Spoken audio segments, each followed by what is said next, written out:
ನಿನ್ ಹೆಂಡತಿ ನಾನ್ ಕಿಡ್ನಾಪ್ ಮಾಡಿದೀನಿ. ಯಾರು ಮಾತಾಡ್ತಾ ಇರೋದು? ಲವ್ರೆ, ಕಿಡ್ನಾಪರ್ ಮಾತಾಡ್ತಾ ಇದ್ದೀನಿ. ನಿನ್ ಹೆಂಡತಿ ಬೇಕು ಅಂದ್ರೆ ಇವಾಗಲೂ 10 ಲಕ್ಷ ಕಳ್ಸು. 10 ಲಕ್ಷನಾ? ಅಣ್ಣ ಪ್ಲೀಸ್ ಅಣ್ಣ, ನಮ್ ಕಂಪ್ನಿಯವ್ರು ಕೂಡ ನನಗೆ 10 ಲಕ್ಷ ಪ್ಯಾಕೇಜ್ ಕೊಟ್ಟಿಲ್ಲ ಅಣ್ಣ.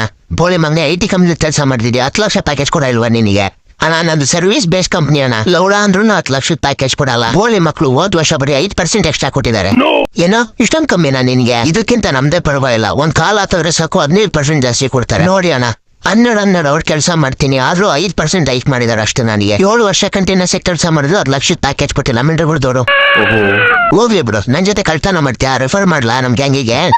ನಾ ರೆಫರ್ ಮಾಡ್ಬಿಡಿ, ತುಂಬಾ ಒಳ್ಳೇದಾಗತ್ತೆ. ರೂಲ್ಸ್ ಏನಾದ್ರು ಇದೆಯಾ ನಿಮ್ ಕಂಪ್ನಿಯಲ್ಲಿ? ಜಾಸ್ತಿ ಏನಿಲ್ಲ ಗುರು. ಮಂತ್ ಸ್ಟಾರ್ಟಿಂಗ್ ಅಲ್ಲಿ ಫೋನ್ ಮಾಡಿ ಎದುರಿಸ್ಬೇಕು, ಮಂತ್ ಎಂಡ್ ಅಲ್ಲಿ 1-2 ಕಿಡ್ನಾಪ್ ಮಾಡ್ಬೇಕಷ್ಟೇ. ಸರಿ ಅಣ್ಣ, ಏನ್ ಪ್ಯಾಕೇಜ್ ಕೊಡ್ತೀರಾ? 15 lakh monthly package, 1 lakh joining bonus. ಸರಿ ಅಣ್ಣ, ಈ ಮಿಂಡ್ರು ನೋಟಿಸ್ ಪೀರಿಯಡ್ ಮುಗ್ದಿದ ತಕ್ಷಣ ಬರ್ತೀನಿ. ಸರಿ ಮಗ, ನಿನ್ ಹೆಂಡತಿನ ಮನೆ ಕಳಿಸ್ತೀನಿ, ಬೇಗ ಜಾಯ್ನ್ ಆಗ್ಬಿಡು.